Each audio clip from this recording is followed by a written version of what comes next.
see him in Atlanta. So let's give Bhakti Charu Maharaj another funny, hearty welcome.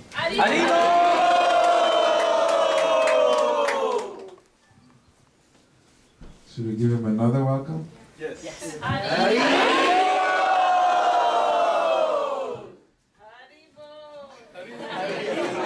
3 times is auspicious. Let's do it one more time. So His Holiness Bhakti Charu Swami Maharaj is a direct disciple. Srila Prabhupada was so happy and impressed with him that he gave him first and second initiation at one time, which was something very special Srila Prabhupada wouldn't normally do. And then roughly about 2.5 months later, he called him in and gave him the sannyas initiation. So Srila Prabhupada found him very dear to him, and even in the final days of Srila Prabhupada's life, Maharaj was by his side every moment, every waking moment, which is more than 20 hours out of the 24 hours. So we're very fortunate, and he's also well known for beautiful bhajans that he sings. Most of you have his CDs in your houses. And also you're aware that the Abhay Charan series, The Life of Srila Prabhupada, that was also produced, directed, and scripted by His Holiness Bhakti Charu Swami Maharaj. So, thank you very much for coming here. So we'll start with bhajans, and then Maharaj will give beautiful discussion on Srila Prabhupada's gift to us.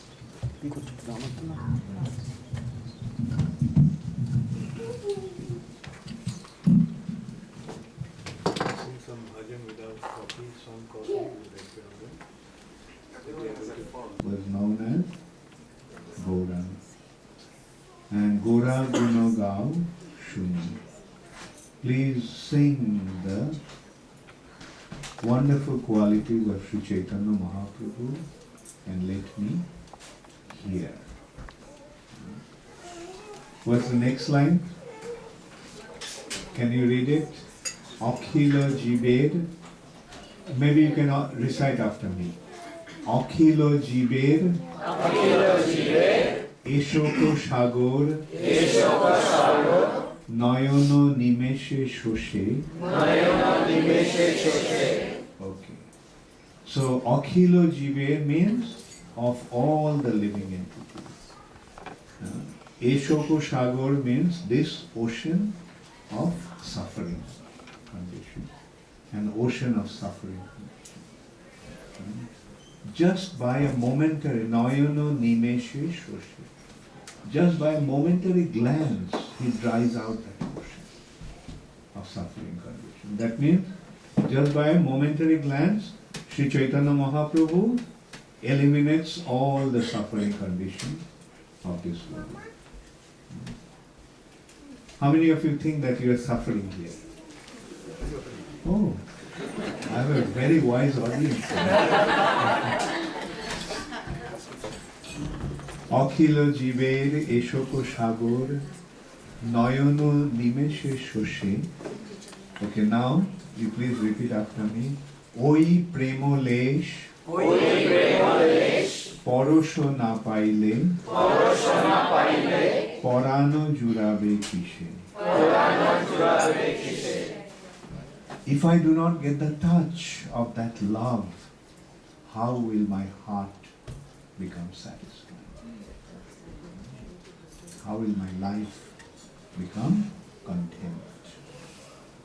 So, what is he saying?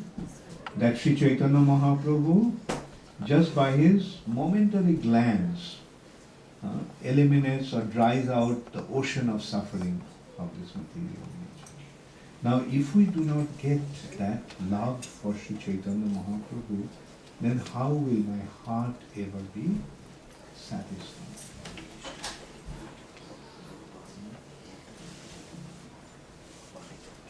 Oruno Noyone, Boruno Alay, Korunai Nirikhane.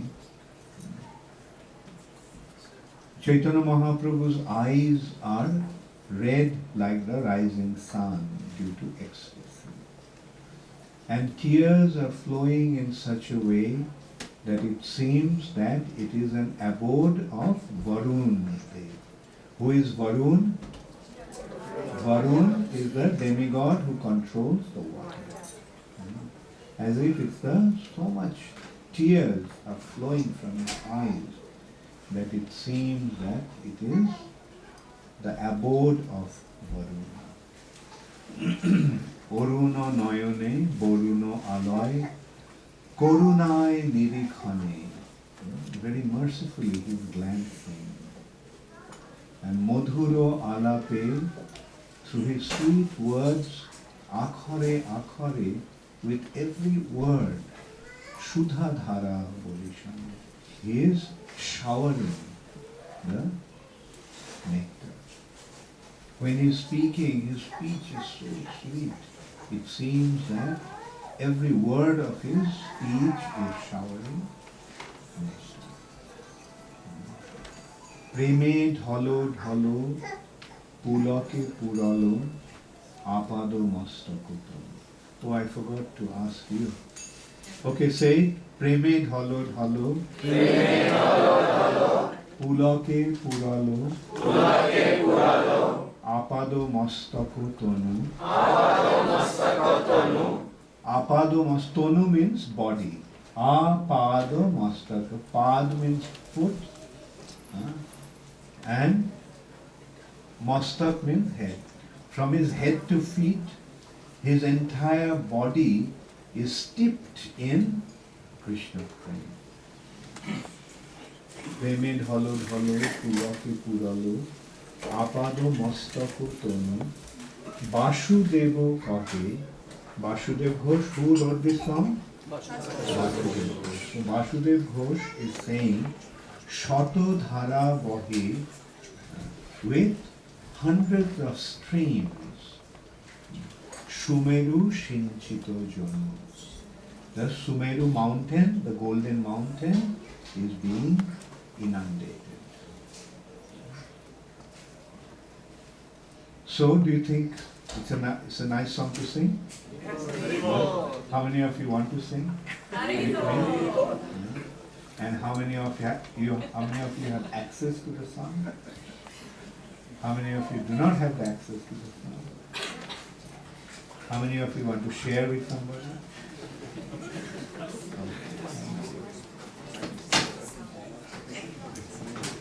Tighten a little bit.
নয়ন শিশুকে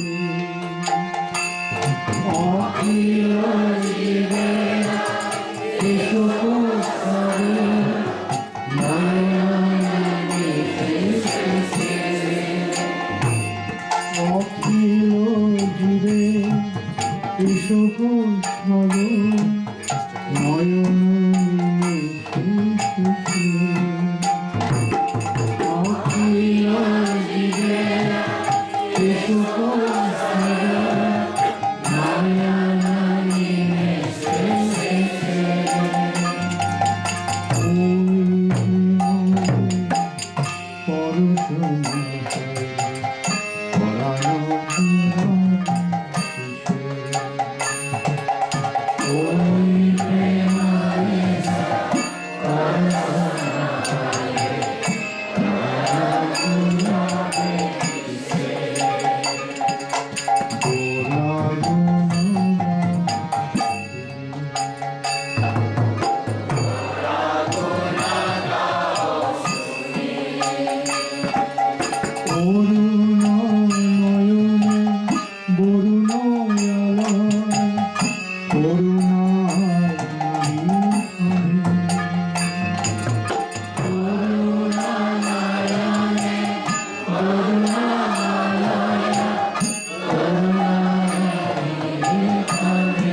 or rather, do you feel that the quality of your life has improved?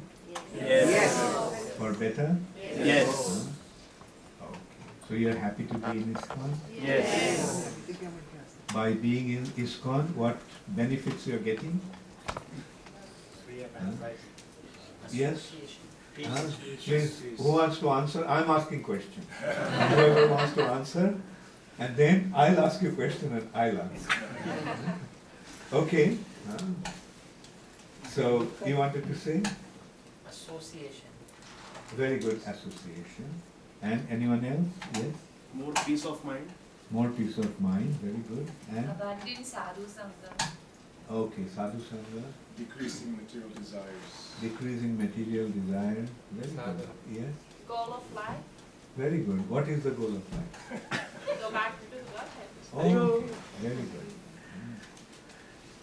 Why do you want to go back to Godhead? Please. I'm gonna cry.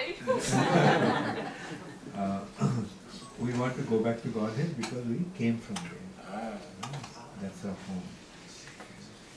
When you go to some foreign place, do you want to stay there? Unless there is a lot of money to earn.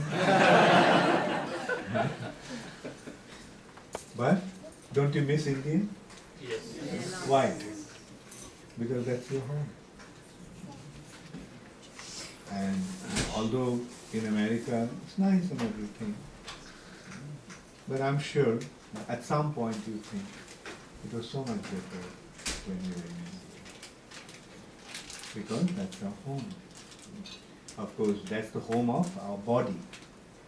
But are we really our body or are we something else? Are you? How many of you think that you are your body? No one. Okay, how many of you think that you are something other than your body? Very good. So, no hands went up here? Who are you? A soul. Good. Then why didn't you raise your hand? That's our real idea. Now tell me, how did you find that out, that you are a spirit soul? Before coming across your Prabhupada's teachings, did you have clear understanding of who you are? No. But after we came across Srila Prabhupada's teachings, the understanding became clear. And Prabhupada just did not whimsically say it. Prabhupada proven it through scriptures like Bhagavad Gita. In the Bhagavad Gita, at the very beginning, we get that understanding. When Krishna told Arjuna that Dehi Nashmin Jatha Dehe Komaram Yovanam Jara Tatha Dehantara Praptir Virasatra. The body changes, no? From childhood to youth to old age. But although the body is changing, do we change? Does our identity change? Do we become somebody else? No. No. We remain the same. Say 5-year-old you and whatever you are today is the same you. But 5-year-old body and today's body is the same body? No. So body changed, but you did not. Then doesn't it clearly indicate that you are beyond this body? You are someone. So who is that? That is the spirit soul. And the quality of spirit soul is Nainam Chindanti Shastra. The soul cannot be cut by any weapon. Soul cannot be burnt. Nainam Dahati Pavaka. Pavaka means fire. The soul cannot be burnt by fire. Now, can the body be cut with weapon? Yes. Can the body be burnt? Yes. Can the body be drowned in water? Yes. But can the soul be cut? No. No. Can the soul be burnt? Can the soul be drowned? No. So that is the characteristic of the soul. The soul is Achcheddoyam adajyoyam aklibda ashusham evacha. It cannot be cut, it cannot be burnt, it cannot be drowned, it cannot be dried. Nitya, the soul is eternal. Sarvagata, the soul can be anywhere, soul can go anywhere. Soul can remain in fire, soul can remain in water, soul can be everywhere. The body may not be. Like, say this body cannot go to a fiery planet. There are planets that are made of fire. Just as there are body of water, like the ocean, there are planets that is made of fire. And there are souls in those fiery planets, like sun planets. And they have appropriate body. Like they have body which is made of fire. Just as our body is predominantly made with water. Their body is made of fire, their body is made with air, their body is made of ether. So the soul has different types of bodies in different situations, and the soul is there. So that in this way Krishna gave all kinds of very, very important informations in the Bhagavad Gita. And Srila Prabhupada gave us that information. Srila Prabhupada gave his teachings on the basis of, predominantly, mainly on the basis of Bhagavad Gita and Srimad Bhagavad Gita. What Srila Prabhupada gave is the highest. Why it is highest? Because there are various other goals of life. Like generally people think that to enjoy in this material nature is the goal of life. Don't most of the people think that way? Yes. To enjoy in this material nature is the goal of life. But those who are wiser than that, what do they think? That this material nature actually is a place of suffering. Dukkhalayam, Ashvashratam. Did we read that in Bhagavad Gita? Dukkhalayam means a place of suffering. But do we want to suffer? No. Does anybody want to suffer? And how many of you want to enjoy? Yes, that's our natural constitution. We don't want to suffer, we want to enjoy. Everybody wants to enjoy. But when you are in a place of suffering, then do you want to stay in that place? No. Then what do you want to do? You want to get out of. So Vedas are giving us various understandings. The Vedas are not saying, don't try to enjoy here. If you want to enjoy here, and if I tell you that, no, this is a place of suffering, so don't stay here, what will you say? Mr. Maharaj, thank you. I'll see you some other time. Because what one wants to do, he wants to go through that. So Vedas are saying, fine, you want to enjoy? Come, enjoy. And various processes of enjoyment have been described in the Karma Kanda section of the Vedas. How to enjoy. What is Karma Kanda teaching us? Karma Kanda section of the Vedas. You want to enjoy, very good. But to really enjoy, you have to act properly. Because wrong action will lead to suffering, and right action will lead to enjoyment. Say for example, if somebody thinks to enjoy I need money, and if he robs a bank, so he'll get the money, but can he enjoy? No, he'll be caught and he'll be put into prison. So wrong action do not really lead to enjoyment, but lead to suffering. But if somebody earns his money in an honest way, then he can enjoy. So Vedas is saying. And now what is Veda saying? Generally in this world we think with money we can buy everything. Whatever I want, I can get with money. But you know what the Vedas are saying? Vedas are saying that the way to get what you want is through punya. Punya means pious activity. If you have punya, you can fulfill your desire. So, you want to enjoy, so have a lot of punya. Then with the price of the punya, you can buy whatever you want.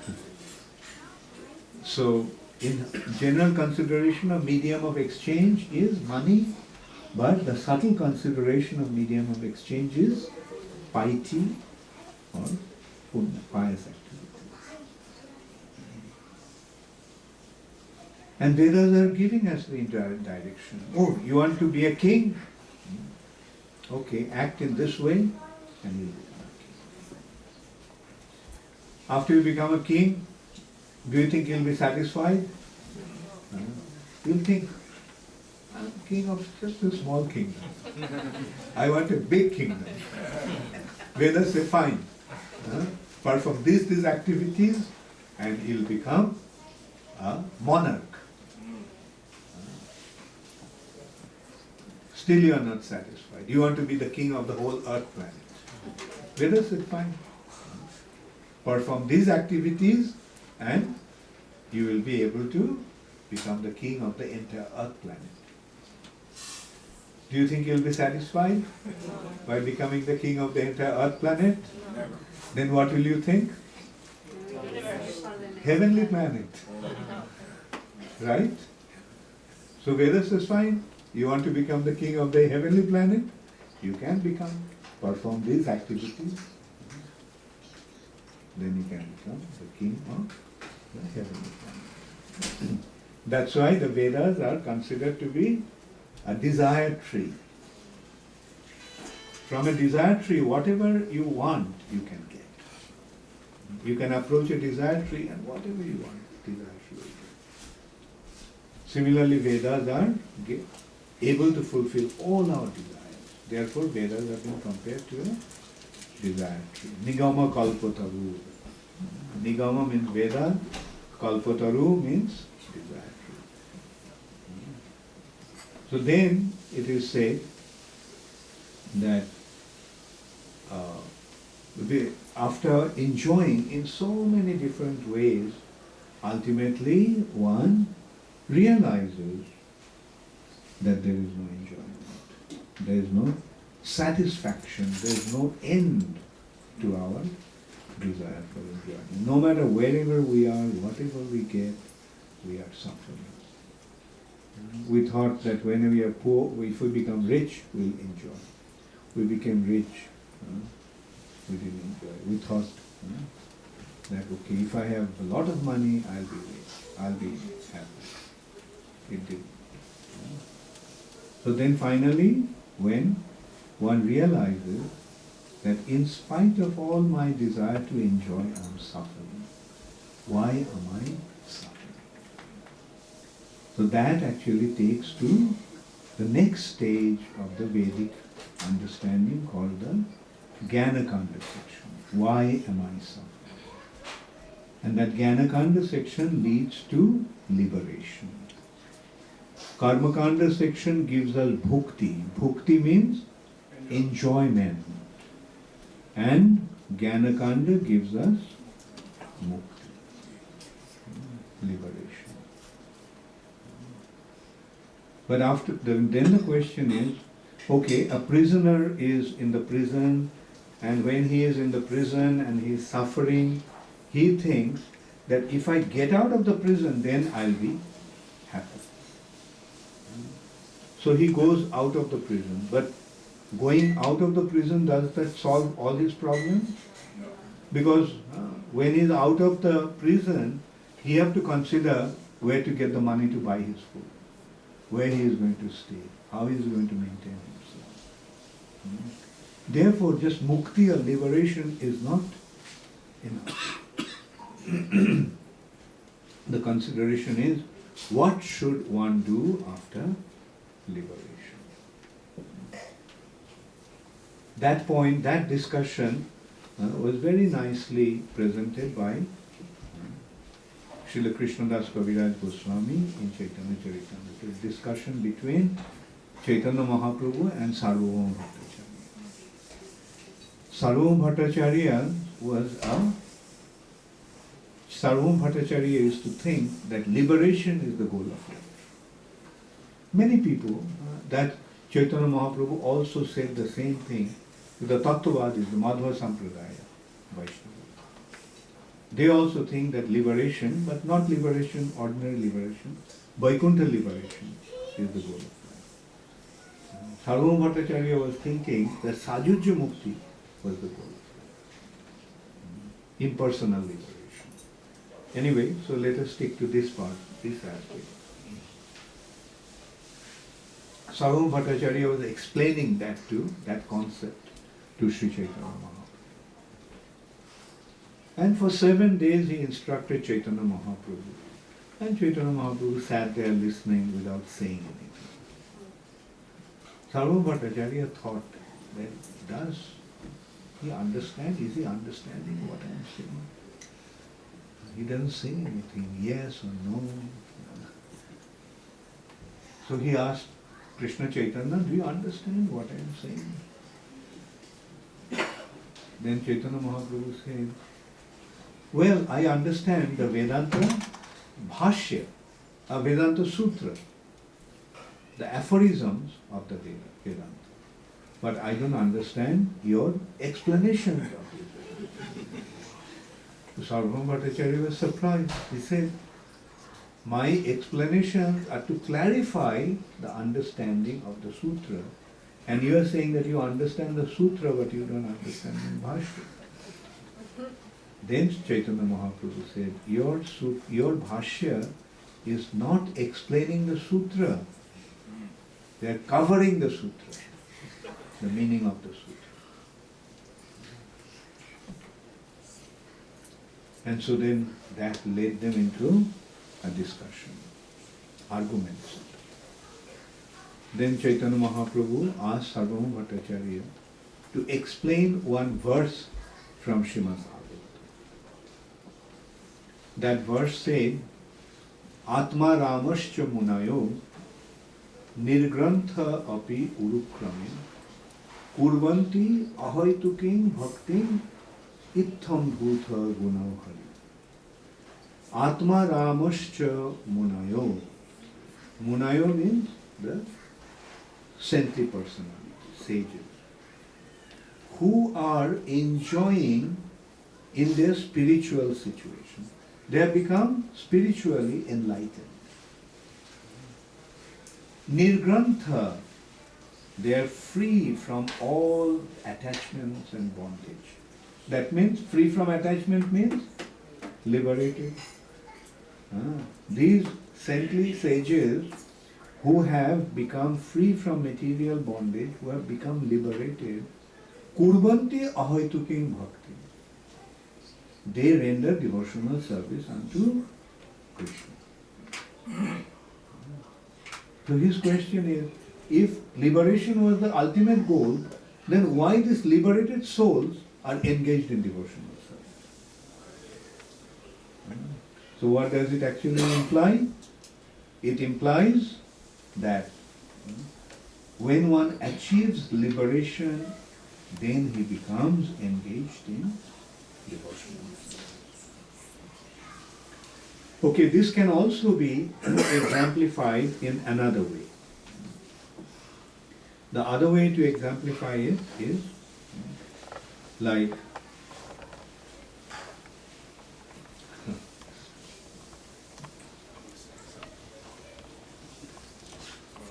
okay, thank you. It's okay. No, that's fine.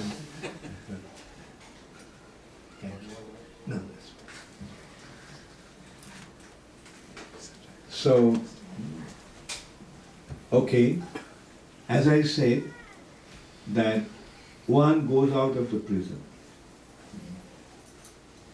A prisoner is thinking that if he gets out of the prison, then his problems will be solved. Right? I heard recently 2 prisoners escaped from. Now, is their problem solved? The thousands of police are searching them.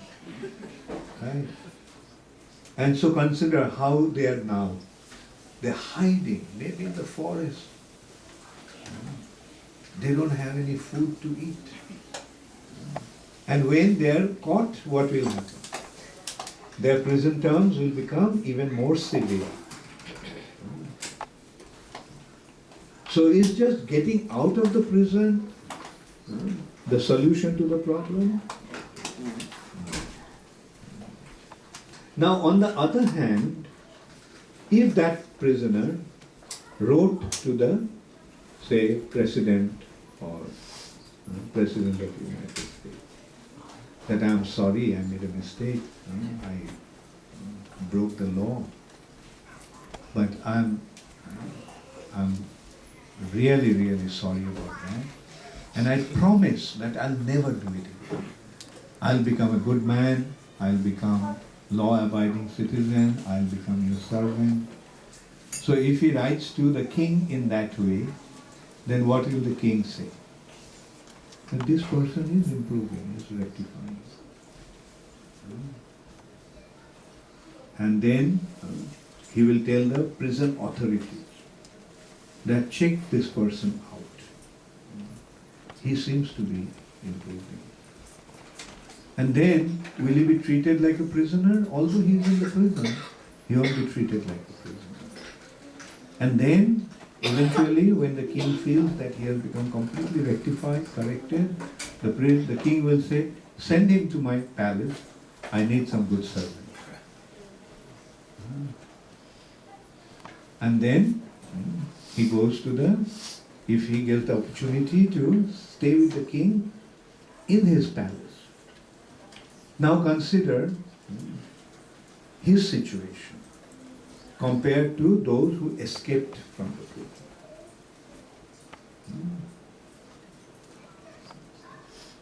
So the real way to get out of the prison is by appealing to the king. So here we are talking about a special prison and a special king. What is the prison house? This material nature. And who is the king? Krishna. So what's the best way to get out of this prison house? To appeal to Krishna. And how do we appeal to Krishna? We appeal to Krishna by saying Hare Krishna, Hare Krishna, Krishna Krishna, Hare Hare, Hare Rama, Hare Rama, Rama Rama, Hare Hare. So when you are appealing to Krishna, is he listening? Yes. Very good. How is he listening? He is so far away. Very good. Krishna is situated in everyone's heart. Why Krishna is situated in everyone's heart? Because Krishna is just waiting to see that we surrender unto Him. And when we do that, Krishna says, fine, very good. From now on, you are not a prisoner. You are my man. But the question may arise, but immediately we don't become free from the material bondage. Yes, because in the initial stage, we are practicing sadhana. We are practicing to become a devotee. And the practice makes one perfect. So when we achieve the perfection, that is called Shuddha Bhakti or pure devotion. And that pure devotion is also called Prema Bhakti. That pure devotion enables us to love Krishna.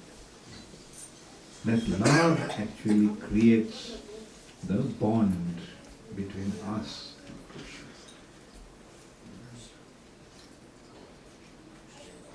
So now consider what we got. Isn't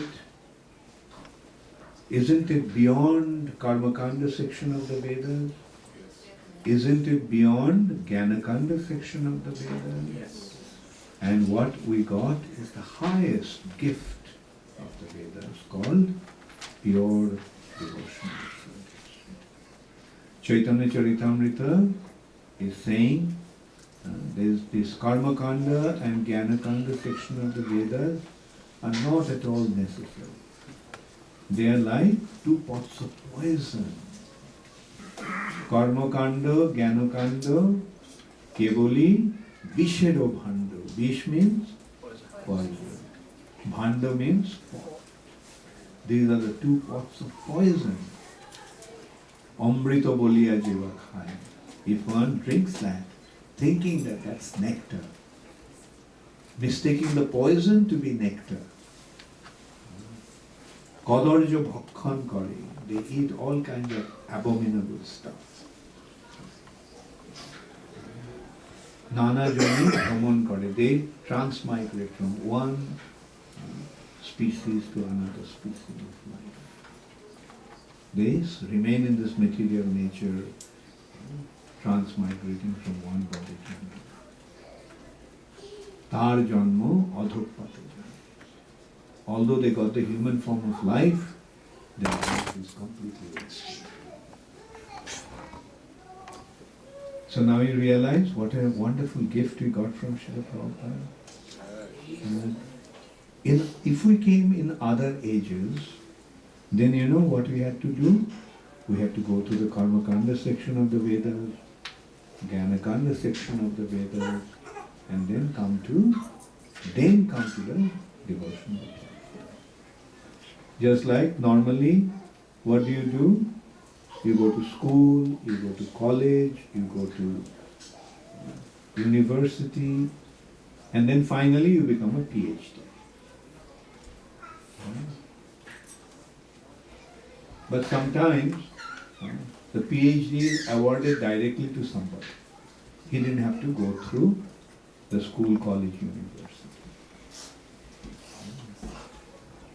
So our condition is like that. We are getting the PhD without going through this arduous effort of gradually going through different stages. So this is the most precious gift that one can ever have. Therefore, now that when you get something very valuable, what do? Do you squander it or you utilize it? Yeah.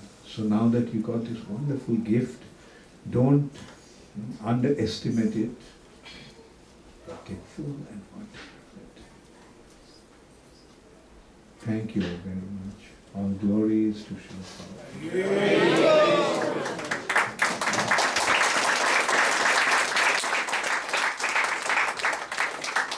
Does anybody have any question? Yes. Yeah. Would you mind to share some of your personal stories with Srila Prabhupada? Okay.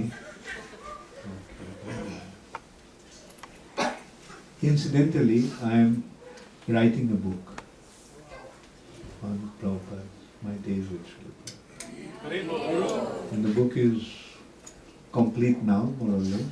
The final stage of editing has been done. Now it is going for proofreading.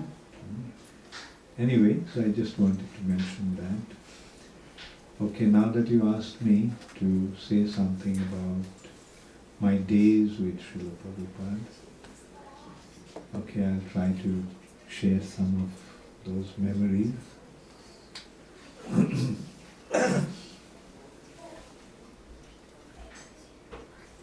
I met Srila Prabhupada first in a dream.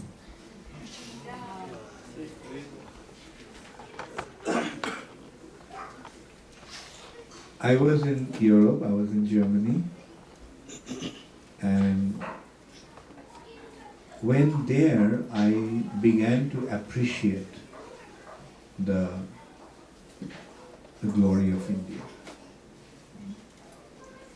Because one day I had quite an unpleasant argument with an American friend of mine. We all were sitting one summer afternoon, and this friend of mine, Chuck Hish, quite a few of 5, 6 of us were sitting. Then he kind of, in a condescending way, he asked, how many people die of starvation in India?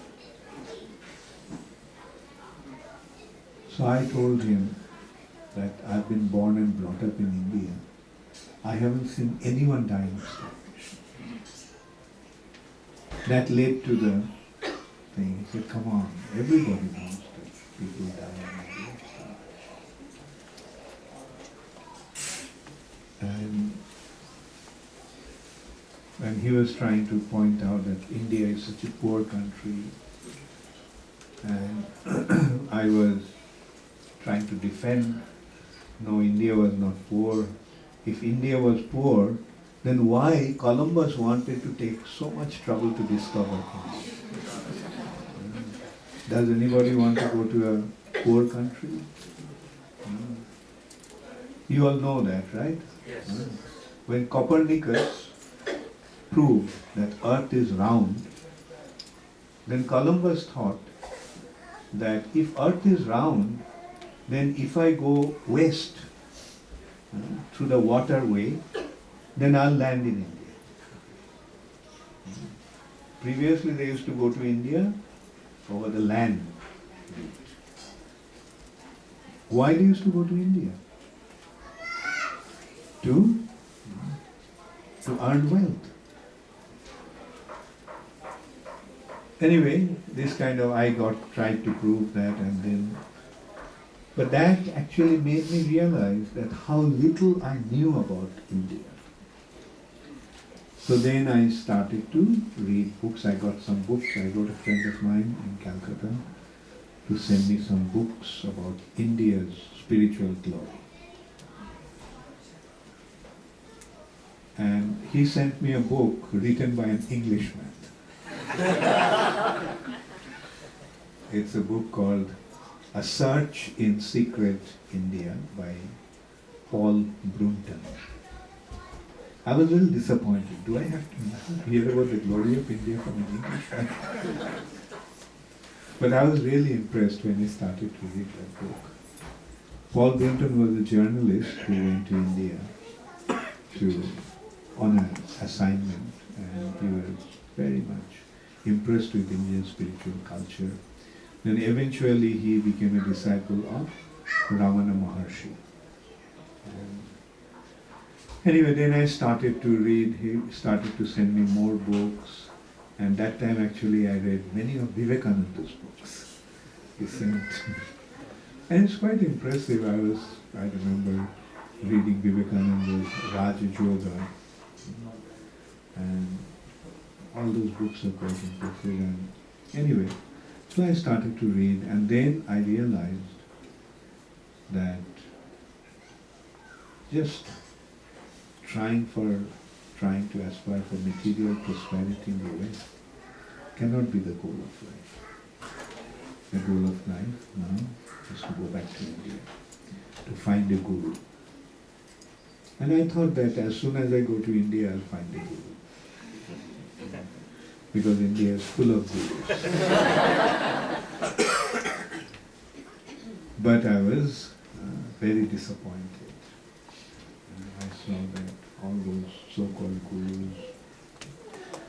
I didn't know what to expect from a guru at that time, but at least I could feel that I could not surrender myself to them. Because I knew that I have to surrender to a guru completely. But I felt that I can't surrender to them. I don't have that kind of confidence in them. And anyway, this way my search for a guru became quite frustrating, disappointing. And then I went back to Calcutta, and then I got a book by Srila Prabhupada, The Nectar of Devotion. And when I started to read from the very first page, I realized that this is what I was looking for. What impressed me the most was, when I was thinking of spiritual life, I was thinking that liberation is the goal of life. The goal of spiritual pursuit is liberation. And when I started to read Nectar of Devotion, then I could see that Prabhupada is speaking about 5 kinds of liberation. And out of that 5, 4 are positive and 1 is negative. And I realized that the liberation that I was trying to pursue is the negative liberty.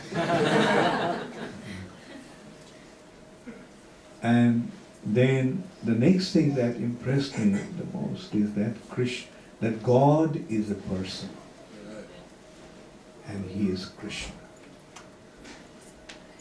So I naturally knew about Krishna, but I never had such clear understanding that Krishna is the Supreme Personality of God. And so then I went to Calcutta Temple and I asked the devotees where was Srila Prabhupada, and they told me that Prabhupada was in America at that time. So I thought, and they told me that Prabhupada would come back in around October, November. And so I thought that until Srila Prabhupada returned, I would travel to the places where Chaitanya Mahaprabhu performed his pastimes and Krishna performed his pastimes. Thinking that the first place I went to was Mayapur. And Mayapur was very different those days, very peaceful, very serene, very quiet. And there were, most of the devotees were Westerners, Americans and Europeans. And they all were very inviting. So whoever I met, I arrived in the evening, and whoever I talked to, they said they were very inviting, very friendly. And in a way they were saying, yeah, please come and stay with us, and why don't you join us? You know how the devotees are. In those days, hardly anyone used to go to Mayapur. So I was the only candidate. And everyone was trying to make me a devotee. Then the next morning, I attended Mangalarati, then attended the Guru Puja, greeting, and Bhagavatam class. So, at that time, Shatadhanna Prabhu was the sannyasi. So he gave the Bhagavatam class, and I was very impressed. The previous night, Bhakti Raghav Maharaj gave the Gita class. I was very impressed. What impressed me is that these Americans, it looked like they know so much. Because in the class they were reciting the verses in Sanskrit like anything. And when Shatadhanna gave the class, I felt that he knows the entire Srimad Bhagavatam. And I mean, memorized the entire because he was quoting the verses. And so after the class, he spoke to me. He told me that I heard that you came. So he also invited, why don't you join, be with us? So I was already so impressed that I went to a barber. I got my head shaved, got a dhoti and kurta, went to Ganga and got rid of my old clothes, put on the dhoti and kurta and came back to the temple. Everyone was trying to make me devotees, made me join immediately. But when they saw me in that way, they all were shocked. They never expected that the transformation will be so quick. Anyway, that's how I joined in Mayapur. Jayapataka Maharaj and Bhavananda Maharaj were two co-directors. And both of them were very, very kind to me. And then we got the news that Prabhupada came back to India. And then we got the news that Prabhupada is going to Kumbh Mela. So we went. Those days, there was a sannyasi called Guru Kripa Swami. And he had a group of devotees They are called, those days, they used to be called as Namhat. And they used to collect money in Japan. They used to collect thousands of dollars and send them to Prabhupada for Vrindavan project and Mysore project. So, Guru Kripa's boys were in Mayapur and they decided to travel to Vrindavan, to Allahabad, to Kumbh Mela. And so few of us also joined. In a bus we traveled to Allahabad. As soon as I arrived, we arrived at about noon time, and as soon as I arrived, I put my thing in the tent where I was assigned to stay, and I ran to meet Srila Prabhupada. Prabhupada was living in a tent, big tent, but the tent was walled with corrugated tin sheets, and there was an entrance. But the entrance was being guarded by a big-bodied American devotee. So, and when he told me, come in the evening to have darshan. So disappointed, I was going back to the tent, and then I saw Bhavananda Maharaj was carrying a basket of vegetables that he brought from there to give to Srila. So he told me, come, I'm going to Srila Prabhupada. So I immediately followed him. And that big-bodied American immediately offered obeisances, not to me, but to Bhavananda Maharaj. And we went in. From outside the tent I could see Srila Prabhupada sitting behind the desk. So just seeing Srila Prabhupada, I offered obeisances. And then after offering obeisances, when I was trying to go in, Bhavananda already went inside. So when I tried to go in, Rameshwar Maharaj was there at the entrance. So he said, Prabhupada is taking prasad, don't go there now. Again disappointed. And that time I realized that Prabhupada had so many disciples.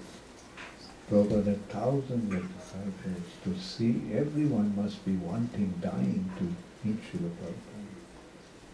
And it's not so easy to see Srila Prabhupada.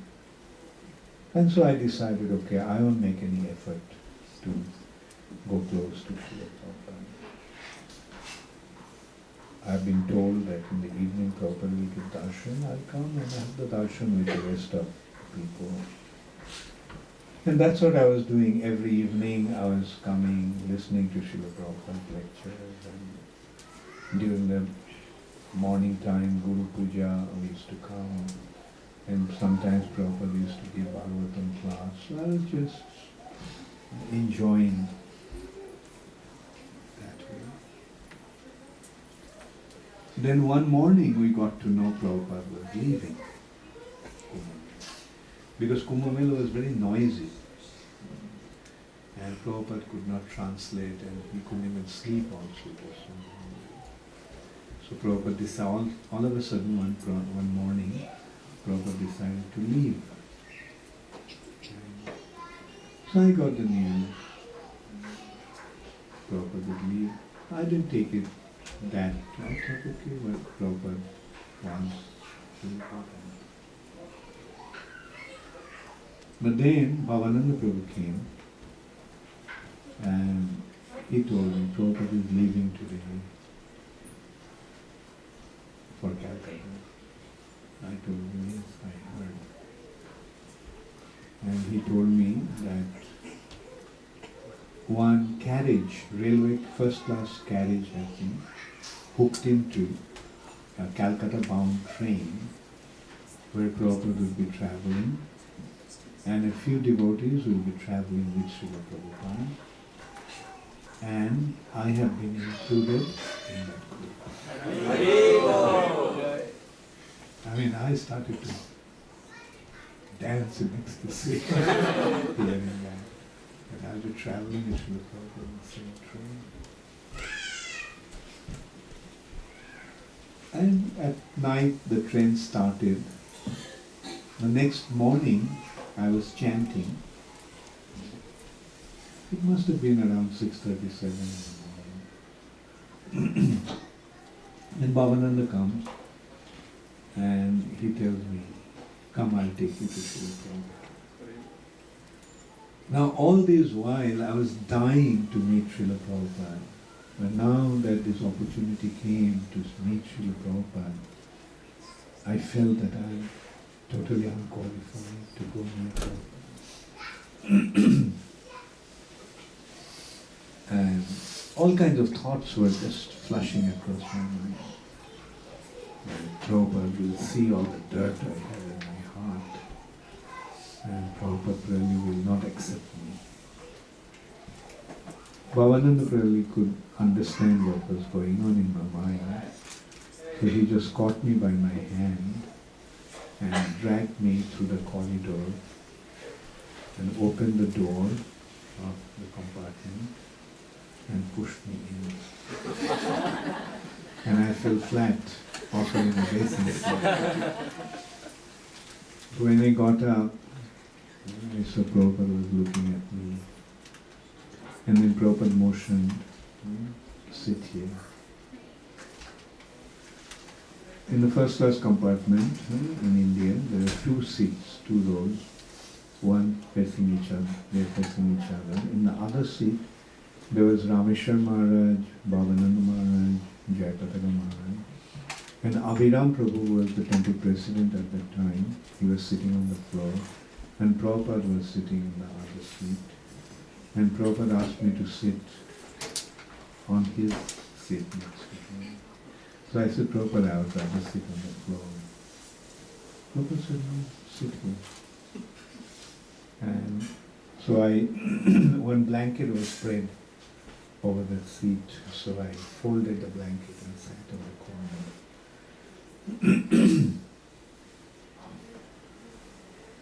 Then after some initial exchange, Prabhupada just told me, you translate my books into Bengali. And so that gave me the wonderful opportunity. I couldn't believe my ears. Prabhupada was giving me that service. And that service actually allowed me to come close to Srila Prabhupada. I used to translate. I had easy access to Srila Prabhupada from that day on. Nobody could stop me. I had the excuse, I had to show my translation. Then Prabhupada gave me, one day he called me one afternoon and he gave me a stack of Bengali letters and he wanted me to translate, to reply them, answer them. The way Prabhupada wanted me to do that, I used to read out the letter and Prabhupada used to give the points, what to write. And then I had to formulate the letter, bring them to Srila Prabhupada, read them out to Srila Prabhupada. Prabhupada used to correct them. And then I used to write a final letter in Prabhupada's letterhead, in handwriting, because there was no Bengali typewriter those days. And then Prabhupada used to sign. So when I finished the Bengali stack of letters, then Prabhupada gave me a stack of Hindi letters. And he wanted me to answer them. And at that time, Srila Prabhupada told me that he was appointing me as his secretary for Indian affairs.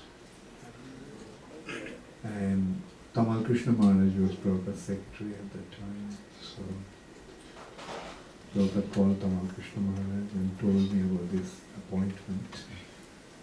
And he told him that I should move into the room where he was staying.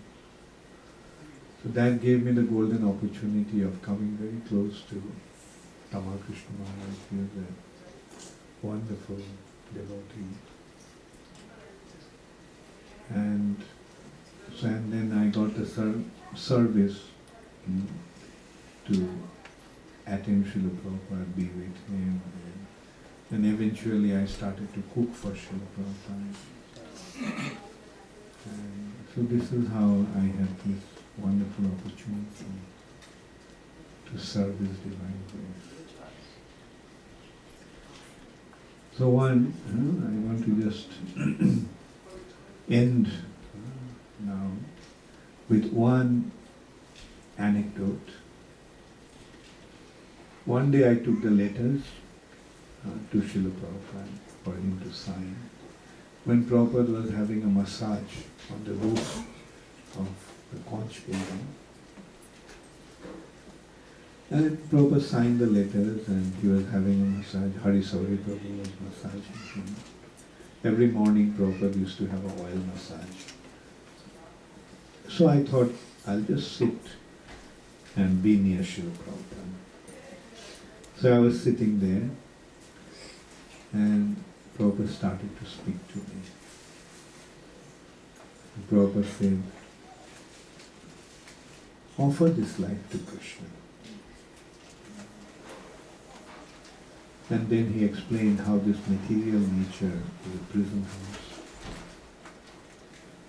And he mentioned that this is a prison house of sex desire, maithunavada. Like in a normal prison, the prisoners are tied down with chains.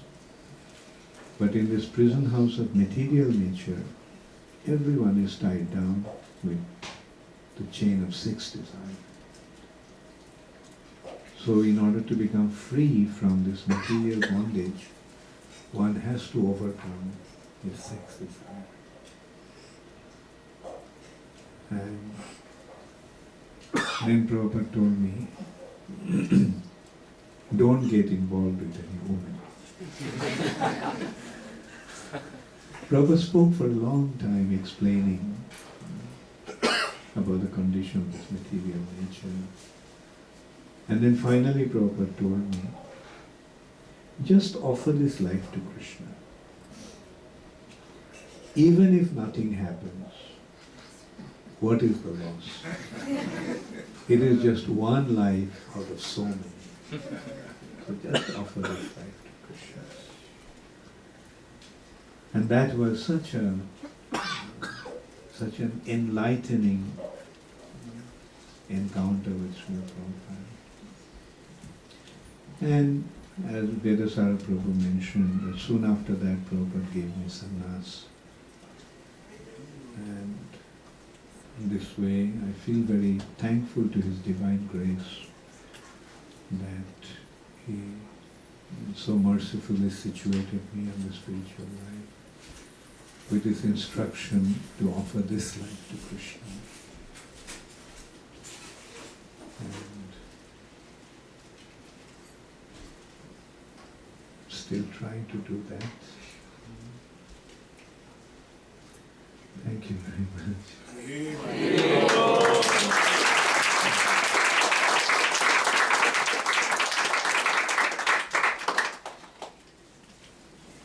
We have prasadam or more questions and answers. What do you would like? Does anybody have any question? Yeah. Maharaj, one question. Long back in 2008, in the Pune Yatra, you made a comment that to create anything you need passion. So when ISKCON was created by Srila Prabhupada and it expanded rapidly in those couple of decades, we were in the mode of passion, you said, because we had to expand and grow. But then you said that, but now ISKCON, now that it is created and well established, now ISKCON has to go in the mode of goodness. So can you please, that has remained with me for a long time, can you elaborate on that? Yeah. As you correctly mentioned, you see, creation or building takes place in the mode of passion. So when Prabhupada was building ISKCON up, then the mode of passion was applied. Like, there was a lot of passion. But then maintenance takes place in the mode of goodness.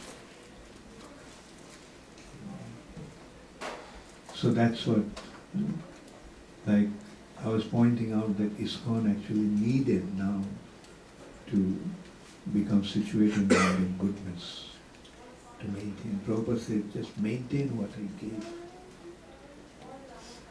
So that maintenance will take place in the mode of goodness. Because if you try to maintain with the mode of passion, then it will become destructive.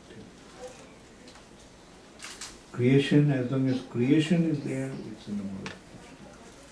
But when it comes to, like for example, creation is done by Brahma. But who maintains? Vishnu. In which mode? And annihilation takes place in the mode of ignorance, which Lord Shiva does.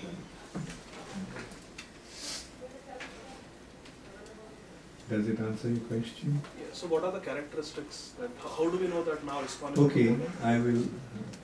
Actually, since you brought up, I was pointing out about the ISKCON's leadership being recognized, like devotees like Radhanath Maharaj. Like in the early days, the leaders of ISKCON were very passionate. And it was necessary at that time. But I was pointing out that now, we are seeing that Radhanath Maharaj is achieving so much and he's being recognized so wonderfully. And that's a very good sign, because we are appreciating the mood of goodness. And that mood should prevail. And so that's the example I can give. Like considering, that program, Pune Jatra, Radha Maharaj and I were there together. And I also narrated one incident. One day in New Vrindavan, after lunch, Radhanath Maharaj and I were lying on the floor, facing each other. I was facing this way, he was facing that way, facing each other. And we are talking. Radhanath Maharaj was telling me that, I never wanted to become a leader. I was happy just being Kirtananda's man. Kirtananda was the leader. I was just happy following him. And now, although I don't really want to, but I'm being put forward in this way. But then I told him that's a very good sign. That this is indicating that from passion we are now entering into goodness, and ISKCON is recognizing your quality. So that was the background of that incident.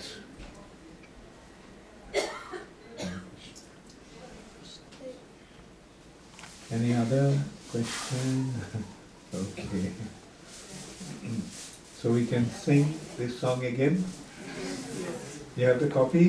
Or now you memorized it also?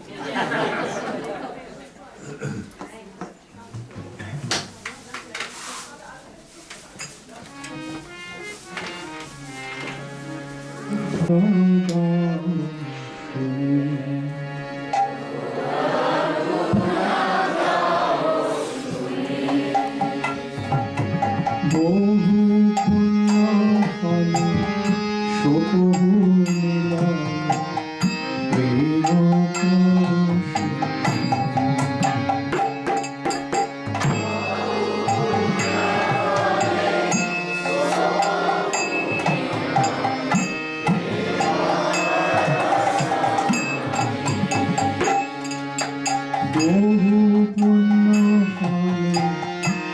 প্রভু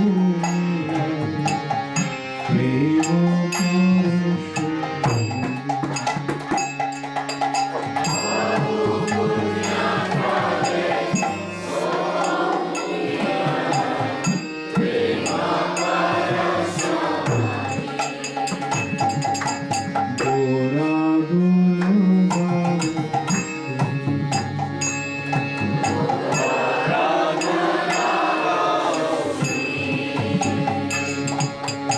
অখিল জীবে কৃষক সাগর নয়ন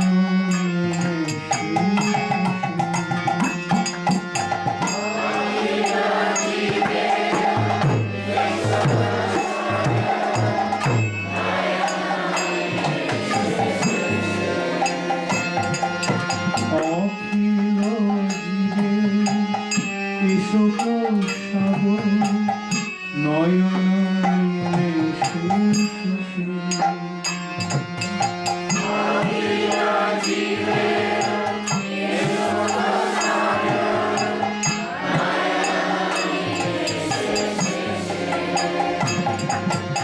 ওই প্রেম পরশ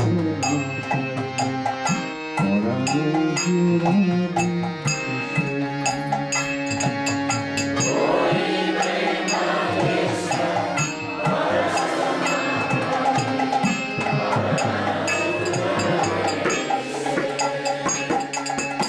ওই প্রেম পরশ পরানো জোড়াবে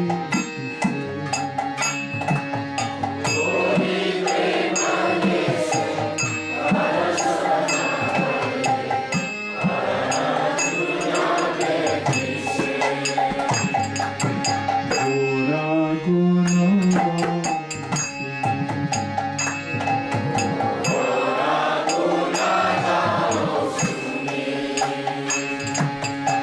অরুণ নয়ন বরুণ আলা করুণায়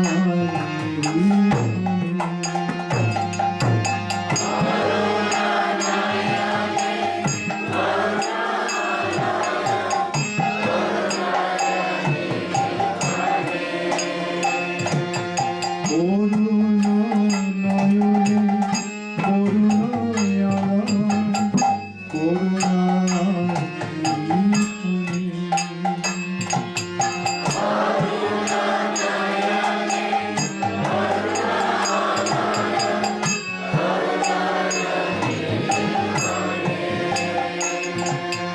মধুর আলাপে আখরে সুধাধারা বলি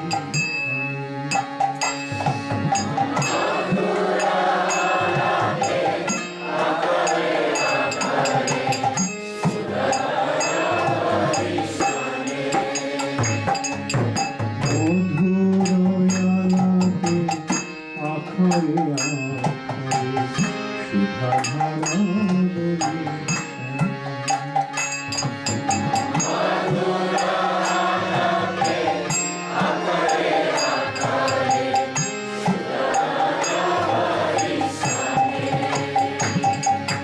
গোরা গুণ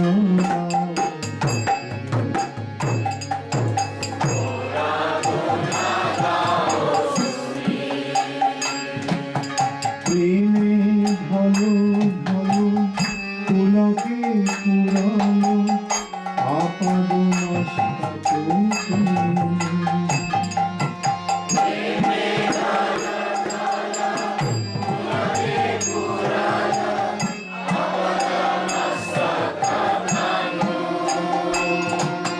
প্রেমে ভালো ভালো পুলকে পুরানো আপাদ মস্তক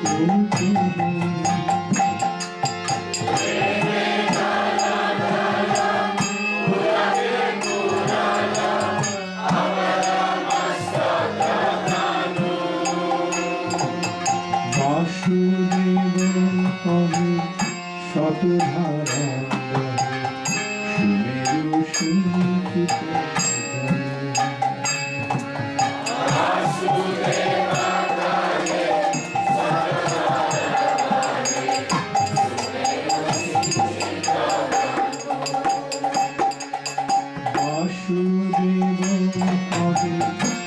শতধারা সুমেরু সিংসিত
Hare Rama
Om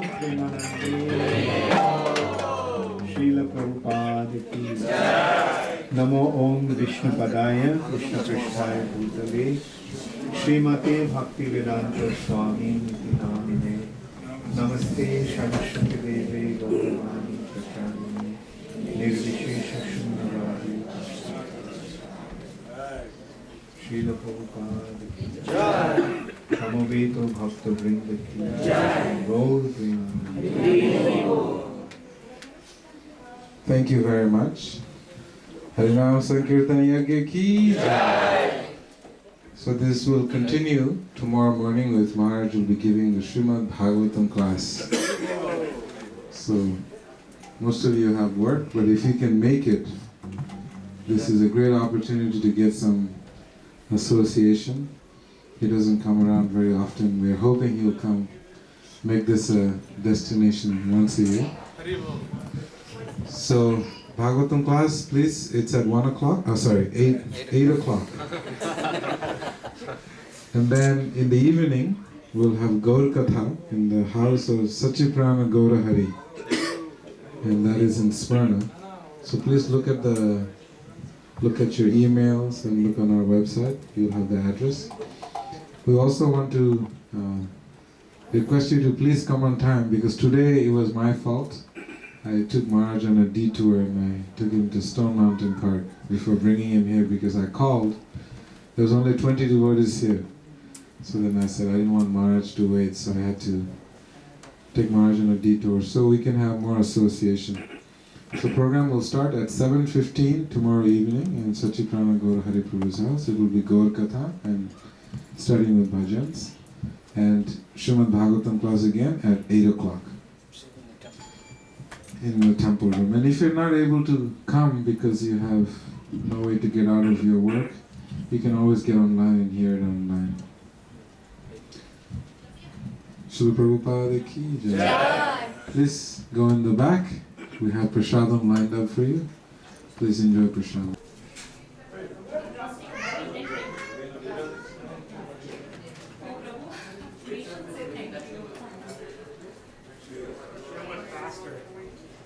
You should have kept going. So when that guy came in, he got a song. He was on his phone. I knew that. There's an angel. Okay. Let me get the food side.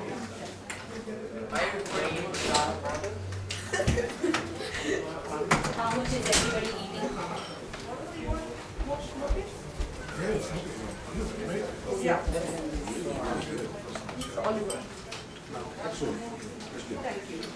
I can take one meal just this.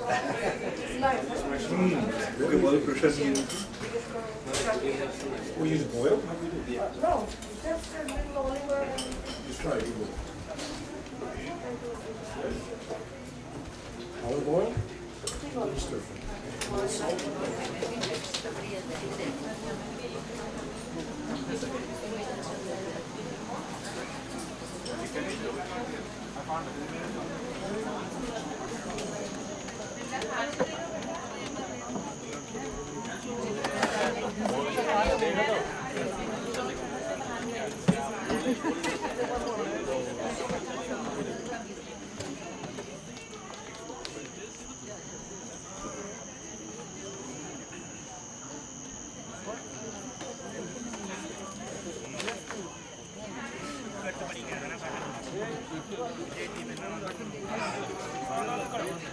तू भाई कोई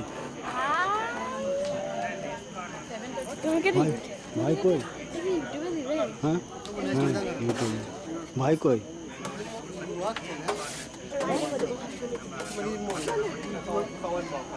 ঠিক আছে ঠিক আছে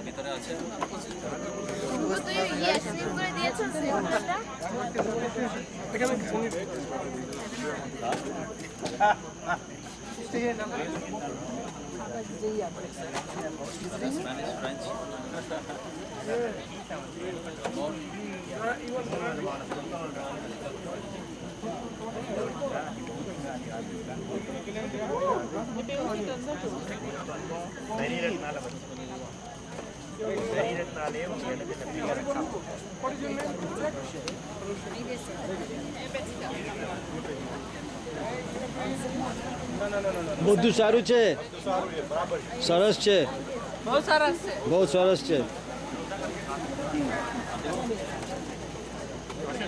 બસવાનું છે બોલ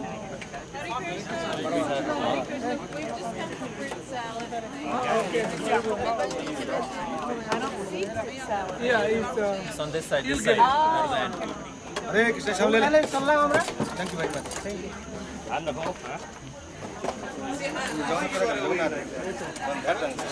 What do you want?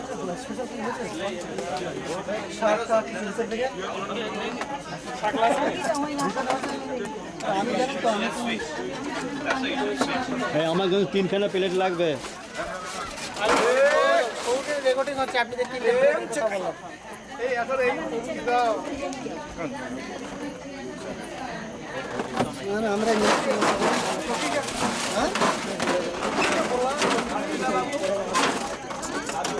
হরে কৃষ্ণ শ্রী রামানুজ প্রভু উত্তম প্রভুর প্যারেন্টস মা বাবা ওনার ইন্ডিয়া থেকে এসছেন এখানে প্রোগ্রামের জন্য চলে যাবেন আপনার নাম কি মাসিমা মাসিমা লজ্জা পেয়েছে মাসিমা দারুণ হেসে গিয়েছে নন্দন প্রভু আর ইনি হচ্ছেন ওনার পুত্র রামানুজ প্রভু